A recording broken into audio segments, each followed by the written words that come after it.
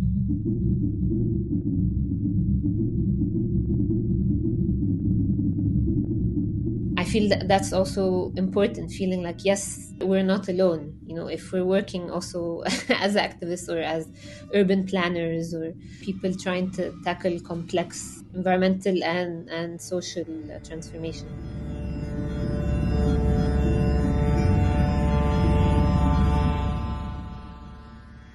Artists' Ideas Now talks to artists about the most pressing questions of today.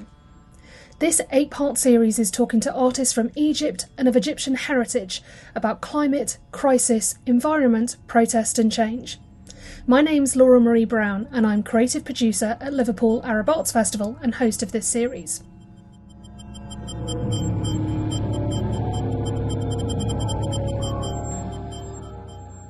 Zara Rifaat is an Egyptian graphic designer, photographer, theatre performer and environmental and climate activist. She was the Arab World Co-ordinator for 350 Earth and participated in the first Arab youth climate movement. She founded Khoyout Troupe, which uses theatre as a tool for development and social change. 350 Earth was described as the first ever global-scale group show on the front line of climate change. As world leaders were meeting in Mexico for a climate summit, at 12 locations across the globe, artists created an image using people and materials that would be visible from space, demonstrating public support for bold climate action and raising the impact of the climate crisis on different corners of the planet.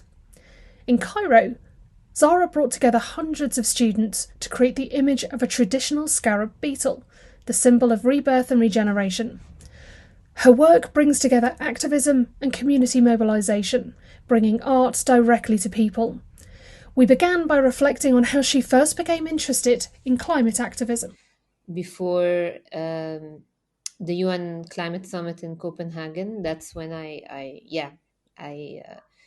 really, I guess, became a climate activist. And it was through also art, because at the time, I was working as a graphic designer and I was volunteering to do environmental education with children. And I saw this invitation to attend a workshop that would combine, art and climate activism. And yeah, that's how I really got started, and um, I got to connect with people from around the world and see how, despite the diversity of reasons that brings people to this work, everyone has a vision. Everyone has a dream, something that calls them to work on this. So for me, I liked riding bicycles and I wanted to enjoy clean air, and for others it was something else. So I found connection. I found, so climate is a kind of overarching issue that connects everything, all environmental issues. So how did you move from being a graphic designer to using art and theatre as a way to raise the profile of environmental issues? It happened, gradually, and um so yeah, like the 350 Earth art project, and before that there was the Global Day of Action, where we cycled together, me and a group of other Egyptians, and we created like a banner using like old newspaper, and it like grew from there. And I found myself feeling drawn more and more to do this kind of work. And so after 2011, and with this transformation that Egypt was going through, um and even before then, like, so I had decided that, I wanted to work on local projects instead of a full-time job, and to focus on my artistic practice. But then I found a cause. I found something where I could um yeah, still work on that, but combine it with something that matters for the world and for me. So in the beginning I was a volunteer, and then I started, like, more and more working on projects related to, different climate organizing. And so the 50 Earth project, I guess, was also a big thing that tested, my organizing skills. This is the solar scarab project. This is the 350 Earth, sort of planetary art show. There was 100 young people involved that you could be seen from space. Tell us about it. Like, how did this work? So this was a project that brought together different people from around the world. I think there were maybe 10 or 12 locations that had similar earth art projects. And so, I just got this brief explaining what this is, this earth art concept. So the idea is to create something that can be seen from outer space, or by satellite. And there was an artist at the time. His name was Daniel, and he had already done these kind of projects in India and in different countries, and he created this kind of simple guideline document that just created this order of steps, for someone who'd never done this before, to know how to do it. But so that was a good starting point. But again, like, when you create something that involves collaboration, and something like of this scale, it was like 50 by 90 meters large. It needed, it needed also the input of many people on the ground. But really, like, I worked with an architect and an urban planner, and people did this, on a volunteer basis, and it was a great learning opportunity for me, because I created the design, and I found the place where we could do it, which was also a huge barrier in the beginning. But then we actually mapped it, kind of like in the same way that you would create a connect the dots image, and so it was me and Mona, who was the architect, and we had, I think, maybe 6 volunteers.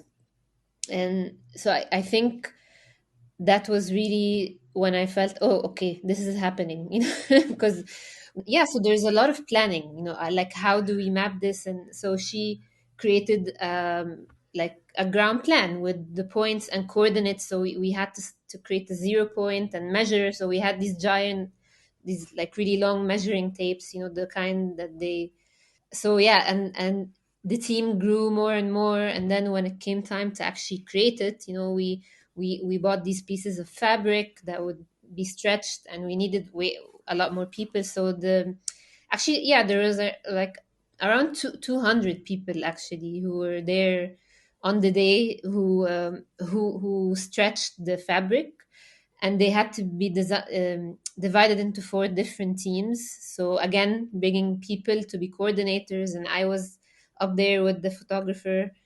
And then at the end, everyone stepped into the giant sun disk. So this is the at the top of the solar scarab. um, and so in the beginning we had this idea, oh, that the entire scarab would be filled with people, but we would need way more people to do that. So actually everyone fit perfectly inside the giant sun. How do you think that you use theatre and combined arts to feed into your to feed your activism, to support your activism, and to get the message out to people as well? How do you think those things all fit together? Art in general, it's something that engages, on a very on a very human level. It's a cliche, but yeah, it's something that touches your soul, and it transcends, um, a very rational thought. It's or for me, that's what good art is all about. Something that makes you feel something, and moves you. And there are many ways that you can do that, through different kinds of art.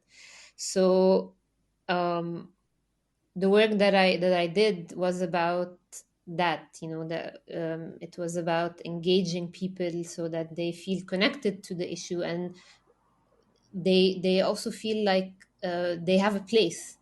Because with climate science, for example, a lot of people might feel alienated if you just talk about the numbers. And science is at the core. Obviously, our understanding of climate science is why we're taking action on climate. So information is power, but what do you do with this information? And is knowing information enough to take action? And that's what 350, as a campaign, and then an organization, and also the wider climate movement has learned. Information on its own is not enough. There are many ways that we need to engage people, and we need to communicate, and we need to also strategize. So I see art not just a way to get people to care, but it's an enabling medium, or an enabling tool to take action, to engage, to feel part of a community, to question, and to come up with strategies and solutions. So yeah, for me, visual arts were a big part of that. So I did photography, and of course, with the solar scarab, it was a very, visual project. But then I became very interested in community building processes as well. And so theater for me is also a very engaging way, and a very fun way to really look at the nuances, and look at the dynamics. Because at the end of the day, whether you're working on climate, or working on like any social issue, you're dealing with people. You're dealing with community dynamics and power dynamics. So theater, for me, is also a very interesting way to work with that, and to understand, and to strategize. You set up the Khoyout Troupe, which sort of specialises in applied and interactive theatre, and that's kind of key to your work in terms of engaging communities in that way. What are you working on at the moment? Well, currently there's actually, later this month, there's a green festival that's bringing together different organizations working on um, environmental issues. And I'm very interested in sustainable transportation, and in bicycling, and I was part of cycling groups, and I consider myself, yeah, part of the cycling movement. So, so we're doing a performance, a playback theater performance, and playback theater is a community building kind of theater, and it's improvisational. It's based on stories shared by the audience, and so it's a space where dialogue is created. So one story invites another story, and people see their stories being reenacted on the spot, hence the name playback. Um, so this kind of theater has been around since the 70s. It was created by Jonathan Fox and Joe Salis, but now it's like spread across the world. And so I've done performances before with my troupe, where we invited people from different backgrounds, and we collaborated with different groups to kind of invite the personal narrative, And it's very interesting because depending on the audience, you have a very different performance and you have a very different kind of dialogue. So this performance, there will be people who are working on on urbanism issues, and but also probably people from just coming from the street, who are curious and interested, and maybe it's a chance to create a conversation and sharing stories about what it's like, to work on these issues in Egypt, but also what's the experience of people like riding their bikes or walking or using public transport. How are they engaging with the public space? What's their vision for their city? Things like that. um so yeah, so I'm always surprised by the kind of stories that come, because no matter how you think, you like no there's always that story, there's always something that really resonates or connects or makes you have a deeper question about an issue. And there's also a sense of community, I think. For me, this is why I also do this kind of theater, because it makes me feel connected. It makes me feel like, oh, I'm not alone with this, or oh, someone has maybe a resonance in their story, even if the details are not the same. But so I feel that that's also important, feeling like, yes, we're not alone, if we're working also as activists or as urban planners, or people trying to tackle complex environmental and social transformation.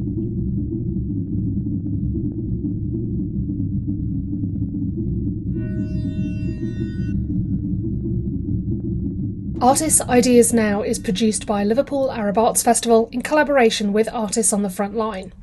This series was supported by The Space and Arts Council England, with funding from the National Lottery. The producers are Laura Marie Brown and Zoe Lafferty. Executive producer is Sarah Fortescue. The series music is by Yara McAway and is called Feed on Wasted Energy from her LP 1963.